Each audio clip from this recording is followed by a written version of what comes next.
Okay, we have Jalen Catalon, a safety for Arkansas. We'll go straight to questions. How about the second row on the left here? Jalen, you guys almost beat Alabama last year in Tuscaloosa. Can you talk about coming up just short in that game and if that performance gave you guys any confidence as you head into 2022? Most definitely. For me, I wasn't there for sure with the team, but I was watching. Before I texted guys, "Hey, ball out, do your thing." But just seeing them play and seeing basically everybody shocked. But the only people that weren't shocked were us. I think we were ready for that game, and we came in, knowing that we could win that game. We came up short, but I'd say definitely that proved to show, like, okay, we can. Like I said, if we line up against somebody and we play our brand of football, we can compete against anybody. Front row here. Good morning, AP Stedham, WHEP, Foley, Alabama. Jalen, how do you guard someone with speed versus someone who's physical?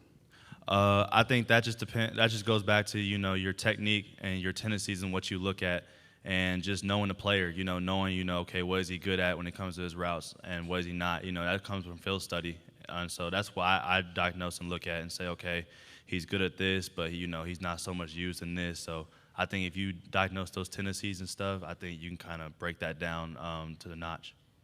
Go to your right, third row. Jalen, Tyler Shaw with KBTX in College Station. After taking such a big leap forward last year as a team, do you feel like it's going to be any more difficult to keep up that sustained success going forward? I don't think so, because I think our habits align the same way. We didn't look at last year and we just kind of, say, okay, we're satisfied. No, we were hungry to be even better. So, I felt like we went even harder. We said we got to go even harder because, we don't want to repeat last year. We want to be better. Like I said, last year was a great year, but I always say to the team, last year was last year. It's 2022 now, so it's a new year. Everybody's looking to, start off right and, try to make it to the top, just like how we are. So I say we got to attack every single day and just get 1% better, and then we do that, we can progress off last year. To your left in the back row. Dan Peck, ESPN 106.7. What can you tell us about Barry Odom? It seems like his former players rave about as a coach and a player, what kind of guy he is, as a coach and a person, what kind of guy he is. What can you tell us about your defense coordinator? I say it all the time, and I'll continue to say it to the day I die. He's consistent.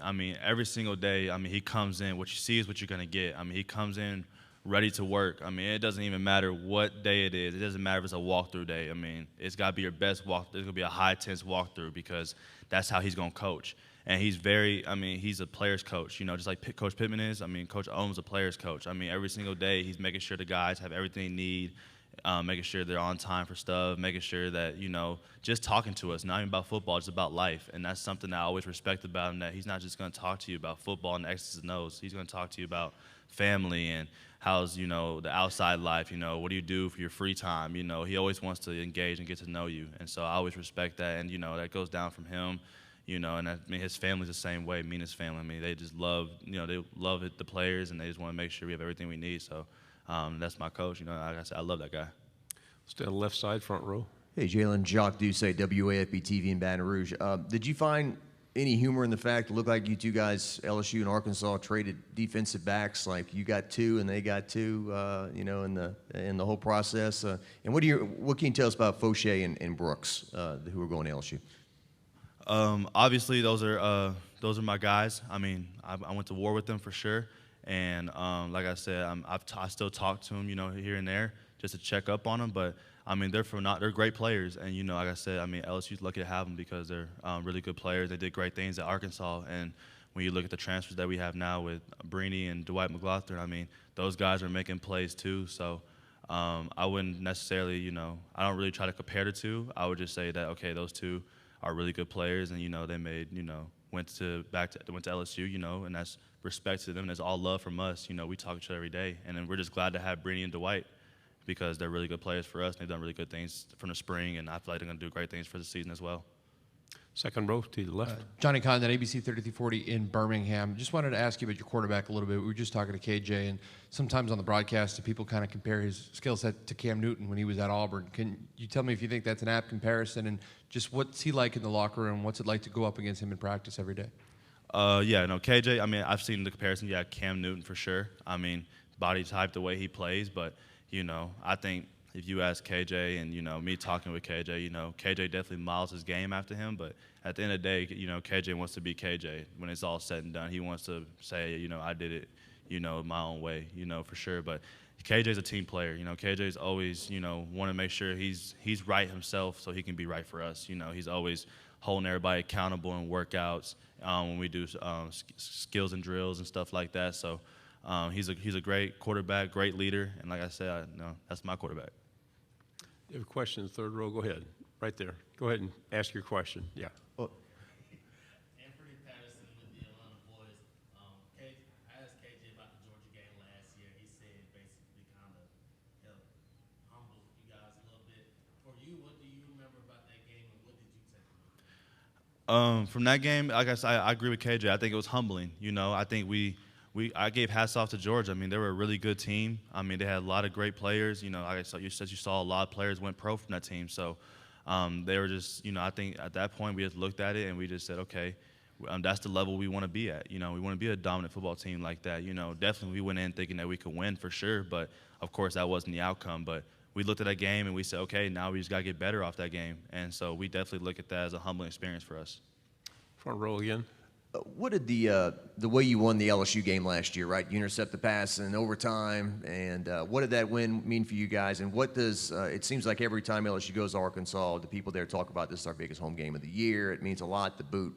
What are your thoughts on that? Most definitely. I got family down from Louisiana as well, so it's a game for me too. It's personal for me as well. But I mean, I think we look at it and say it doesn't matter what game it is, whether it's LSU or whether it's Ole Miss, Georgia, Bama. I mean, every game. I mean, it's going to be a battle. We got to go play. So I think every single game we look at, we're going to say, it's personal for us for sure. So, like I said, I mean, LSU, that's a personal game for a lot of some folks who are from LSU or from Louisiana for sure. So it's going to be another exciting game, and I'm excited for it. To your right, third row. How big of a game was when you guys beat Texas A&M last year? Snapping that 9-game losing streak, and then just how much are you looking forward to playing them again this year? That was definitely. I mean, it was a great feeling for us. Finally snapping that losing on the streak against them, and finally coming out on top. But I always look at, like I said, when it comes to our mindset. I mean, that was last year. I know they're coming hungry to, be back on top on us, and I know we're trying to, keep that going. So. Like I said, I think the game is going to be another, 4-quarter game, and we have to come out on top. We're going to have to go back to our off-season training of, just paying attention to the details and, like I said, just having a blue chip and keeping that going. So it's going to be an exciting game for sure once again. We'll go to the back row again. How important is breaking the streak against Auburn? The last couple of years, those games have been fairly unusual, and they've been very competitive, but they've gone Auburn's way. Is that a goal for the team this year to finally get over that hill and beat Auburn? I would say, I mean, I look at it and say every single game we come in, of course we're trying to win. So I don't think we're really looking at records or streaks or saying, okay, this is like a losing streak or we have a winning streak, let's keep it going. No, we're just every single day we're trying to be every single week we're trying to be 1-0. So whoever's in front of us, we're just trying to be 1-0. So that's who we're going to focus on, and that's who we're going to go at it. So as far as I know right now, our focus is going to fall camp as healthy as possible and just getting better every single day. And then when that time comes, September 3rd, we're going to focus on Cincinnati. Do we have a final question? Okay, here we go. You were talking about Barry Odom earlier, just the importance of having a coordinator now. I think it's 3 straight years learning under him. How much does consistency go into performance on the field for you? I think, it impacts everything for sure, because if you look at a guy and the guy is, talking to you and he's consistent in his word and his actions, how can you not want to go play for that guy? And I'm up here speaking, but I think I can speak for everybody on the defense and even everybody on the team that, he comes in juiced up. Every single day, every single day his goal is for us to be the best defense on that field.